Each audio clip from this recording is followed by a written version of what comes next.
Última hora, cayó Iván Mordisco. Torretas de policía así destruyeron su campamento secreto. El hombre más buscado de Colombia acaba de caer. Después de años escondido en la selva, el ejército colombiano finalmente logró lo imposible. Lo que vieron en ese campamento los dejó helados. Esta es la historia completa de cómo atraparon al líder más peligroso de las disidencias de las FARC, Iván Mordisco. Quédate hasta el final porque lo que descubrieron en ese escondite cambiará todo lo que creías saber sobre la guerra en Colombia.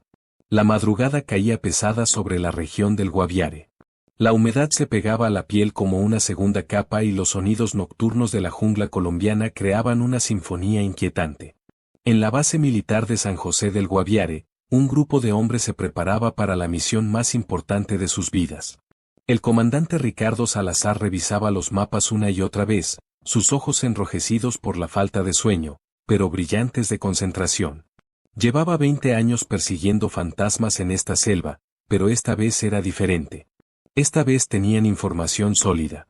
¿Estamos seguros de la ubicación?, preguntó sin levantar la vista del mapa desplegado sobre la mesa de madera desgastada. A su lado, el capitán Eduardo Vargas asintió con seguridad. 3 informantes diferentes, mi comandante. Todos coinciden. El objetivo está en ese sector desde hace 5 días. No se ha movido. Es ahora o nunca. El corazón de Ricardo latía con fuerza. Iván Mordisco no era un objetivo cualquiera. Era el líder de las disidencias de las FARC, el hombre que había rechazado el proceso de paz, que había jurado continuar la lucha armada hasta su último aliento. Miles de vidas dependían de esta operación. Familias enteras esperaban justicia. Soldados caídos merecían que su sacrificio tuviera sentido. Preparemos a los hombres. Salimos en 30 minutos. Silencio absoluto en las comunicaciones. Y que Dios nos acompañe. Los helicópteros Black Hawk rugieron en la oscuridad preamanecer como bestias metálicas sedientas de justicia. Dentro de uno de ellos, el sargento Andrés Mendoza apretaba su fusil contra el pecho. Era su 5ª operación en zonas de alto riesgo, pero el miedo nunca desaparecía del todo.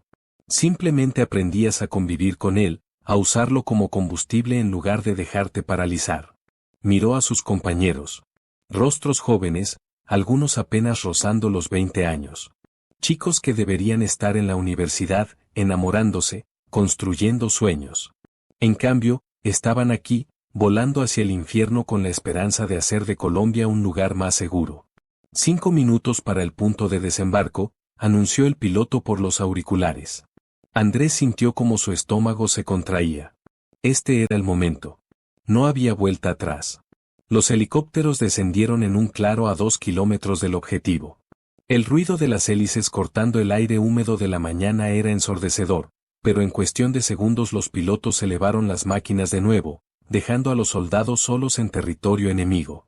El silencio que siguió fue casi peor que el ruido. Un silencio lleno de posibilidades mortales. Formación de avance. Mantengan la distancia. Ojos abiertos, ordenó Ricardo por el radio de corto alcance. El grupo se movió como una sombra colectiva entre los árboles gigantes. Cada paso era calculado, cada rama rota podía significar la diferencia entre el éxito y una emboscada mortal. La selva del Guaviare era traicionera. Densa, húmeda, llena de vida, pero también de peligros ocultos. Serpientes venenosas, insectos portadores de enfermedades, terreno inestable que podía hacer caer a un hombre en cuestión de segundos. Pero el mayor peligro no venía de la naturaleza. Venía de los hombres armados que esperaban en algún lugar entre esos árboles. Después de una hora de marcha silenciosa, el capitán Eduardo levantó la mano. Todos se detuvieron al instante.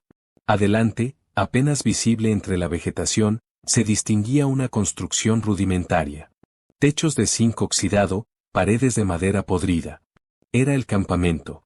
Ricardo sintió como la adrenalina inundaba su sistema. Ahí está. Ahí tiene que estar él. Todos estos años persiguiéndolo y ahora está a menos de 100 metros. Su mente viajó rápidamente a todas las víctimas.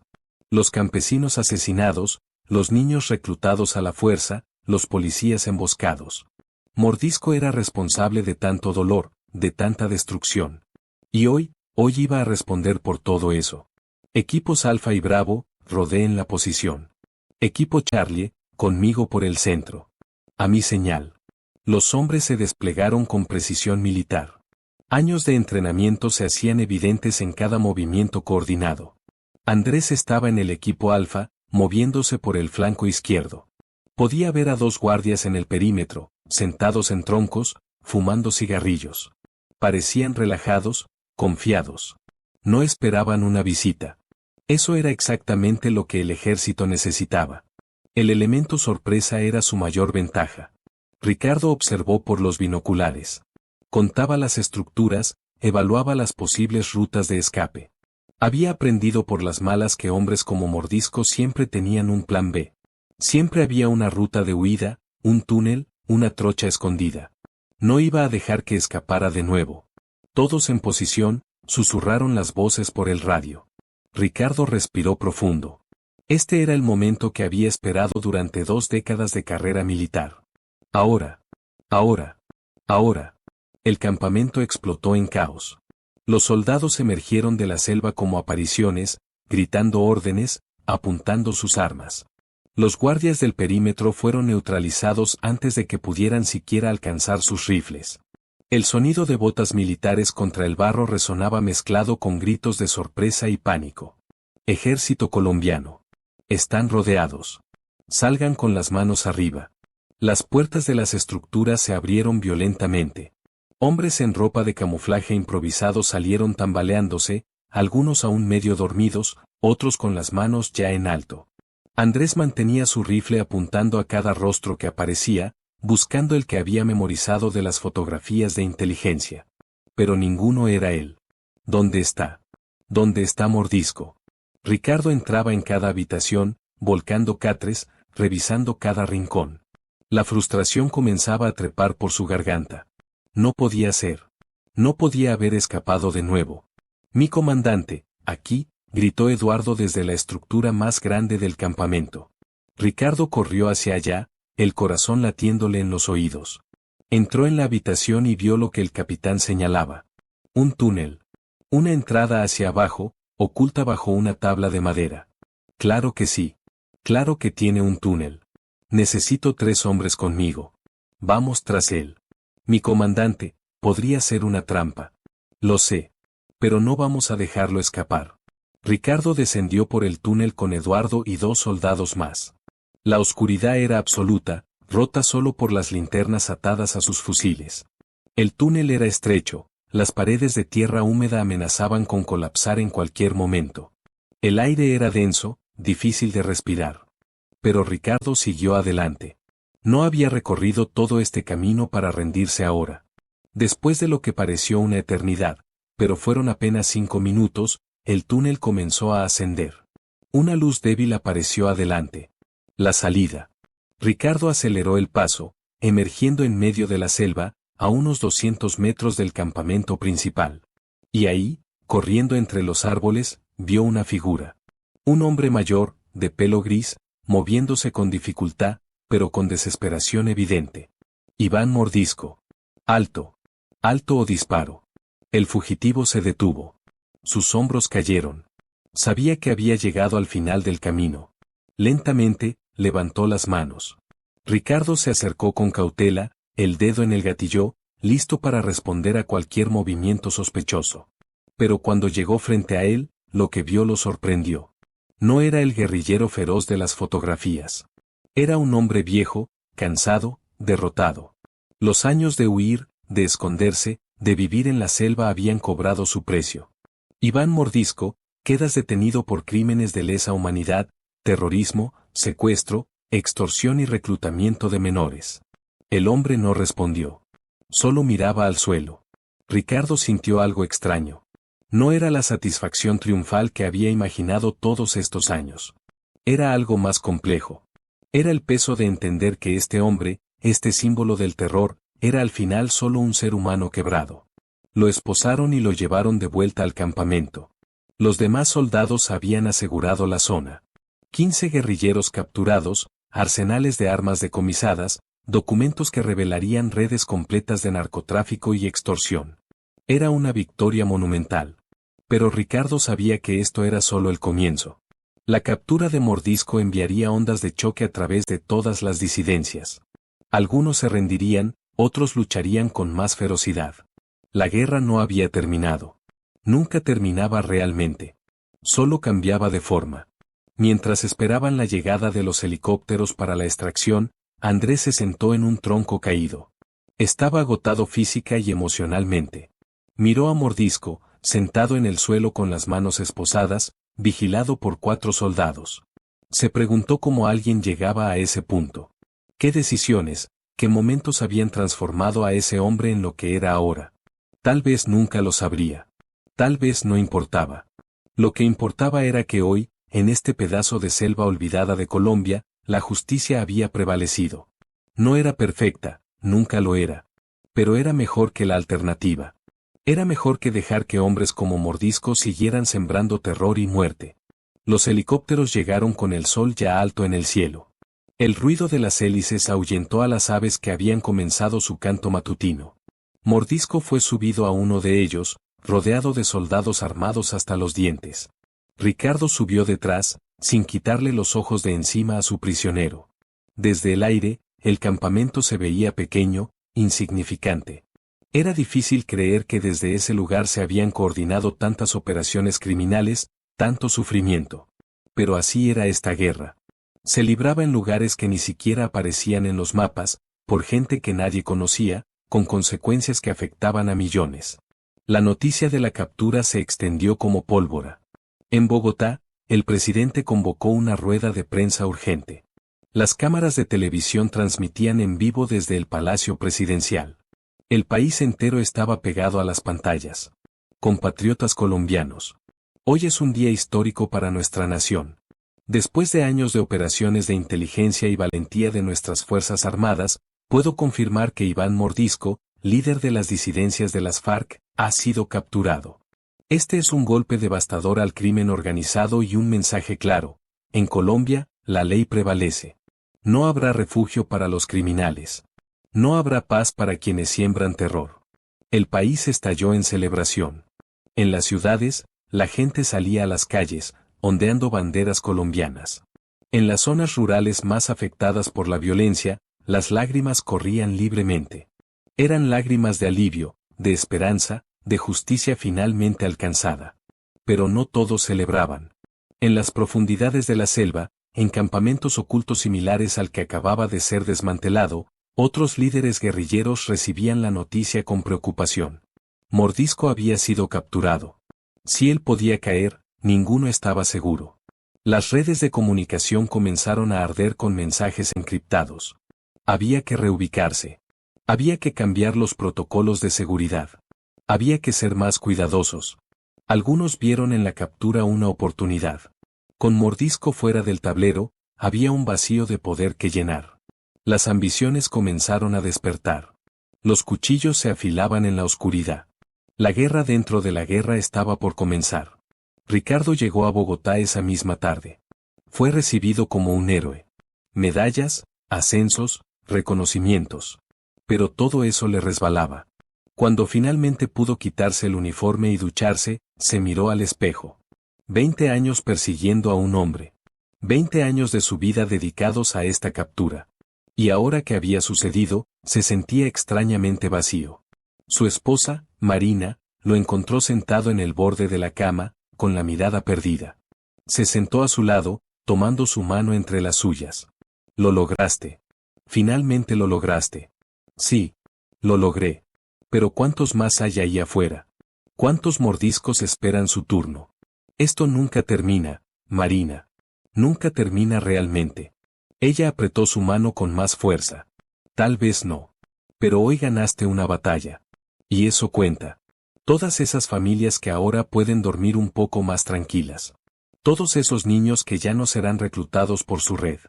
Eso cuenta, Ricardo. No pierdas de vista eso.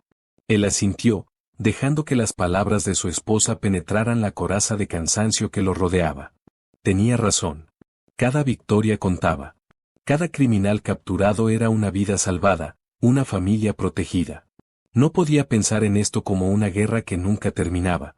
Tenía que verlo como una serie de batallas, algunas ganadas, otras perdidas, pero todas importantes. En una celda de máxima seguridad en Bogotá, Iván Mordisco enfrentaba su nueva realidad. Las paredes eran de concreto frío, la ventana apenas una rendija que dejaba pasar un hilo de luz. Estaba solo, completamente solo por primera vez en décadas. No había guardaespaldas, no había campamento, no había selva que lo escondiera. Se sentó en el catre de metal y cerró los ojos. Las imágenes de su vida pasaban como una película mal editada. Había sido joven una vez. Había tenido sueños que no incluían violencia ni muerte. Pero la vida lo había llevado por caminos oscuros. Malas decisiones, peores compañías, una ideología que prometía justicia, pero solo entregaba sangre. Y ahora, al final, aquí estaba. Un viejo en una celda, esperando un juicio que ya conocía el veredicto. Cadena perpetua. Pasaría el resto de sus días entre estas paredes. No volvería a ver la selva, no volvería a sentir la lluvia sobre su rostro, no volvería a ser libre. Por primera vez en mucho tiempo, sintió algo parecido al arrepentimiento. No por sus ideales, esos seguían arraigados profundamente. Pero por los métodos. Por las vidas inocentes destruidas en el camino. Por los niños que habían crecido con rifles en lugar de libros. Por las madres que lloraban a sus hijos perdidos en esta guerra sin sentido. Era demasiado tarde para redención. Lo sabía. Pero tal vez, solo tal vez, su captura significaría que otros tomarían un camino diferente. Tal vez algún joven guerrillero vería su destino y decidiría deponer las armas. Tal vez su legado final sería mostrar que este camino solo conducía a una celda o una tumba. Los días se convirtieron en semanas. La euforia inicial por la captura comenzó a disiparse, reemplazada por la rutina de siempre. Los colombianos volvieron a sus vidas, a sus trabajos, a sus preocupaciones cotidianas. La captura de Mordisco se convirtió en otra noticia en el ciclo interminable de información. Pero en las zonas de conflicto, los efectos eran tangibles. Sin el liderazgo de Mordisco, varias células de disidentes comenzaron a fracturarse. Algunos comandantes intentaron negociar con el gobierno, buscando acuerdos de paz. Otros radicalizaron sus posiciones, jurando venganza. El panorama se volvió más complejo, más fragmentado, pero también más manejable. Ricardo fue asignado a entrenar a la próxima generación de oficiales de inteligencia. Ya no estaría en el campo, pero su experiencia era invaluable para formar a quienes sí lo harían. En su primer día frente a un auditorio lleno de jóvenes cadetes, compartió la historia de la captura de Mordisco. Esta operación nos enseña algo fundamental. La persistencia vence la resistencia. Mordisco estuvo huyendo durante años, pensando que siempre estaría un paso adelante. Pero nosotros nunca nos rendimos. Seguimos cada pista, evaluamos cada reporte, mantuvimos la presión constante. Y al final, esa persistencia dio frutos. Ustedes enfrentarán enemigos astutos, pacientes, peligrosos. Pero si mantienen la disciplina, si trabajan en equipo, si nunca pierden de vista por qué eligieron este camino, prevalecerán. Colombia cuenta con ustedes. Los cadetes escuchaban con atención absoluta. Algunos de ellos venían de regiones devastadas por la violencia. Habían perdido familiares, amigos, vecinos. Para ellos, esto no era solo una carrera. Era una misión personal. Era la oportunidad de construir el país que merecían, pero nunca habían tenido. Andrés también había recibido reconocimientos por su participación en la operación. Pero a diferencia de Ricardo, él decidió dejar el ejército. No por cobardía ni desilusión, sino porque había cumplido lo que se propuso. Había servido a su país, había hecho su parte. Ahora quería construir algo diferente. Quería una familia, una vida tranquila, la oportunidad de envejecer sin mirar constantemente sobre su hombro. Su último día en uniforme fue agridulce. Se despidió de compañeros que se habían convertido en hermanos. Hombres con los que había compartido trincheras, peligros, victorias y derrotas. Sabía que los extrañaría. Pero también sabía que era hora de pasar la página. Meses después de la captura, el juicio contra Mordisco comenzó. La sala del tribunal estaba abarrotada. Víctimas, periodistas, abogados, activistas de derechos humanos. Todos querían presenciar este momento histórico. Mordisco entró con cadenas en las muñecas y tobillos, flanqueado por guardias armados. Su rostro era una máscara de indiferencia. El fiscal presentó un caso devastador. Testimonios de víctimas que habían sobrevivido a masacres ordenadas por él. Documentos que mostraban su participación en redes de narcotráfico. Evidencia de reclutamiento forzado de menores. La lista de crímenes era interminable, cada uno más terrible que el anterior. Cuando llegó el turno de Mordisco de hablar, todos se inclinaron hacia adelante. ¿Qué diría? Se declararía culpable. Pediría perdón. Negaría todo. Se puso de pie lentamente, mirando al jurado, luego a las víctimas en la galería. Yo luché por una causa en la que creía. Muchos no estarán de acuerdo con mis métodos, y puedo aceptar eso. Pero no voy a pedir perdón por haber luchado contra un sistema que consideraba injusto.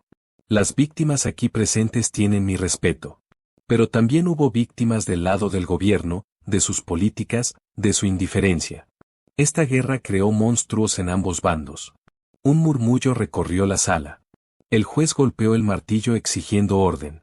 Las víctimas gritaban, lloraban, exigían justicia verdadera. No querían discursos sobre causas justas. Querían que el hombre que había destruido sus vidas pagara por ello. El juicio duró semanas. Al final, el veredicto fue unánime. Culpable de todos los cargos. Cadena perpetua sin posibilidad de reducción de pena. Mordisco escuchó la sentencia sin mostrar emoción. Simplemente asintió, como si hubiera esperado exactamente ese resultado. Mientras era escoltado fuera de la sala, una mujer se abrió paso entre la multitud. Era María, madre de un joven soldado asesinado en una emboscada ordenada por Mordisco 5 años atrás. Las lágrimas corrían por sus mejillas, pero su voz era firme cuando habló. Mi hijo tenía 19 años. 19 años cuando tus hombres lo mataron. No tuvo la oportunidad de casarse, de tener hijos, de vivir la vida que merecía.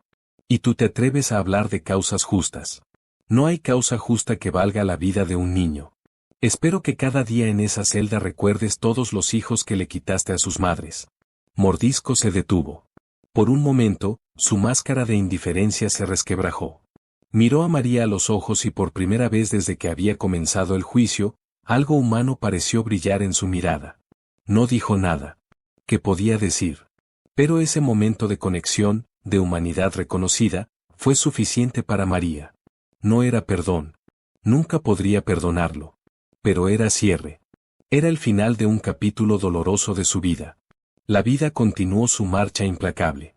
En Colombia, nuevos desafíos surgían cada día. Otros criminales tomaban el lugar de los caídos. Pero algo había cambiado. La captura de Mordisco había enviado un mensaje claro. Nadie era intocable. Nadie estaba más allá del alcance de la justicia. Podía tomar años, décadas incluso, pero la justicia eventualmente llegaba. Ricardo continuó su trabajo formando a nuevos oficiales. Cada vez que contaba la historia de la operación, agregaba algo nuevo. No solo los aspectos técnicos y tácticos, sino también las lecciones humanas. La importancia de la paciencia. El valor de la perseverancia. Y, sobre todo, recordar siempre por quién se luchaba. No por medallas ni reconocimientos, sino por las Marías del mundo. Por las madres que querían dormir tranquilas sabiendo que sus hijos estaban seguros. Por los niños que merecían crecer sin el sonido de disparos como banda sonora de su infancia. Por un Colombia en paz, próspero, justo. Andrés construyó su nueva vida con la misma dedicación con la que había servido en el ejército. Se casó con su novia de la infancia, tuvo 2 hijos, abrió un pequeño negocio. Cada noche, cuando acostaba a sus hijos y les leía cuentos antes de dormir, agradecía en silencio haber sobrevivido. Agradecía poder estar ahí, ser un padre presente, darles la infancia pacífica que él nunca tuvo. Y sabía que parte de esa paz había sido ganada aquel día en la selva del Guaviare, cuando un grupo de hombres valientes decidió que era suficiente, que Mordisco no iba a seguir destruyendo vidas. En su celda, Mordisco envejecía rápidamente. La falta de sol, de movimiento, de propósito cobraba su precio. Pasaba los días leyendo, escribiendo memorias que probablemente nunca verían la luz. Recibía visitas ocasionales de abogados, de periodistas buscando entrevistas exclusivas que siempre rechazaba. No quería ser un espectáculo. No quería que su historia fuera entretenimiento para masas. Algunos guerrilleros más jóvenes lo veían como un mártir, un héroe caído. Juraban continuar su lucha, vengar su captura. Pero Mordisco sabía la verdad. No era un héroe. Era un hombre que había elegido mal, que había dejado que la rabia y la ideología nublaran su humanidad. Si pudiera hablar con esos jóvenes, les diría que dejaran las armas. Que buscaran otros caminos para cambiar el mundo. Que la violencia solo engendraba más violencia, en un ciclo sin fin que consumía todo a su paso. Pero nadie le preguntaba. Y tal vez era mejor así. Su tiempo había pasado. Ahora era solo un símbolo, una advertencia de lo que no se debía hacer. Los años pasaron. La operación que capturó a Mordisco se convirtió en estudio de caso en academias militares alrededor del mundo. Los detalles tácticos, la coordinación de inteligencia, la ejecución impecable. Era el estándar de oro para operaciones antiterroristas en entornos selváticos. Pero más allá de la técnica, era un recordatorio de que la justicia, aunque lenta, eventualmente llegaba. Ricardo se jubiló después de 30 años de servicio. En su ceremonia de retiro, rodeado de familia, amigos y colegas, reflexionó sobre su carrera. No había sido perfecta. Había cometido errores, tomado decisiones difíciles que lo perseguían en noches de insomnio. Pero también había hecho una diferencia tangible. Colombia era más segura gracias a personas como él. No completamente segura, esa utopía probablemente nunca existiría. Pero mejor. Paso a paso, operación tras operación, habían construido algo mejor. En su discurso, habló directamente a los jóvenes oficiales presentes. Este trabajo los cambiará. Los marcará de formas que aún no pueden imaginar. Verán cosas que nunca olvidarán. Tomarán decisiones que cargarán el resto de sus vidas. Pero también tendrán la oportunidad de hacer algo significativo. De proteger a los inocentes. De llevar justicia donde hay impunidad. De construir el país que todos merecemos. No es un camino fácil. Pero es un camino noble. Y si mantienen sus principios, si recuerdan siempre su humanidad, saldrán de esto siendo mejores personas de lo que entraron.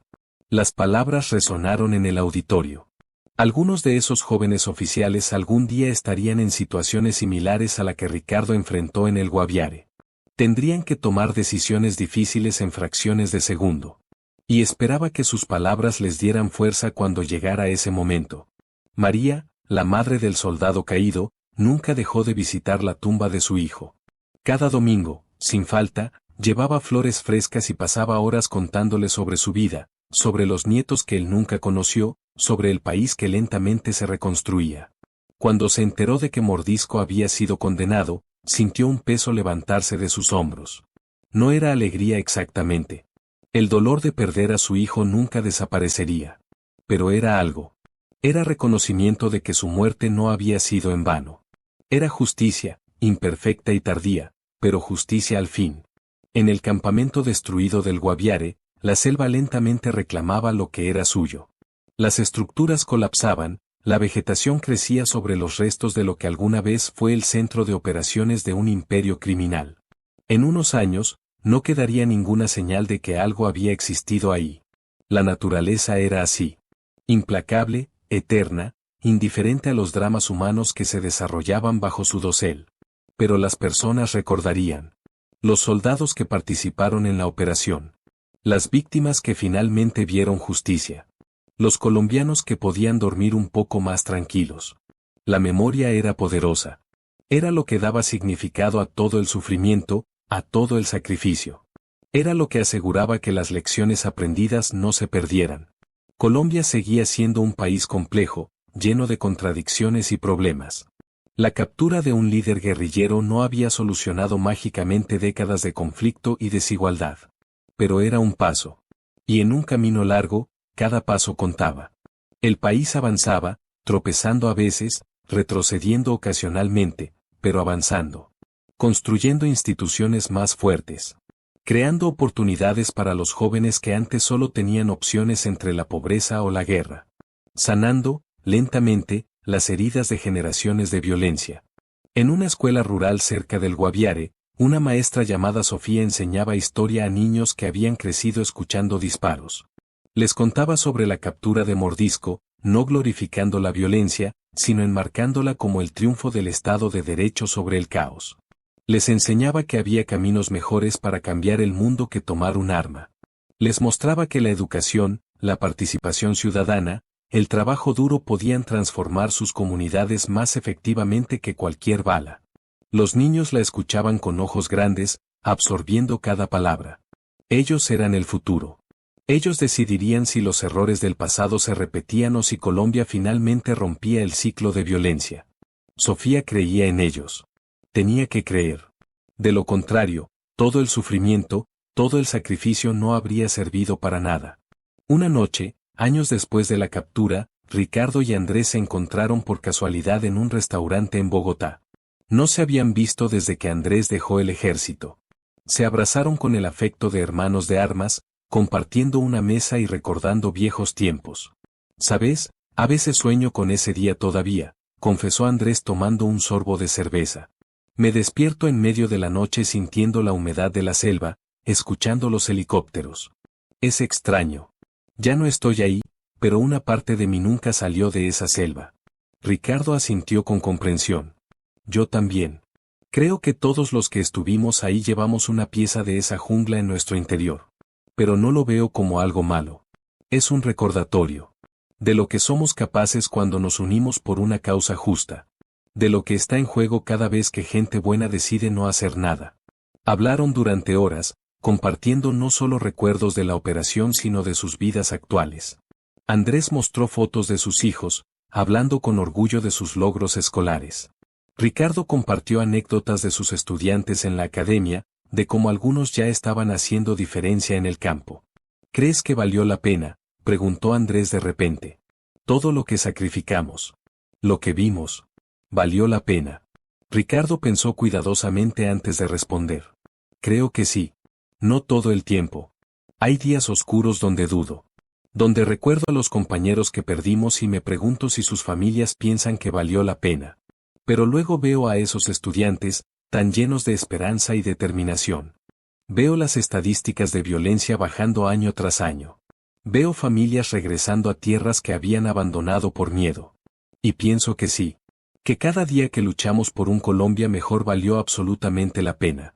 Se despidieron con la promesa de no dejar pasar tanto tiempo antes de reunirse de nuevo. Mientras cada uno caminaba hacia su carro, ambos sintieron algo similar. Gratitud.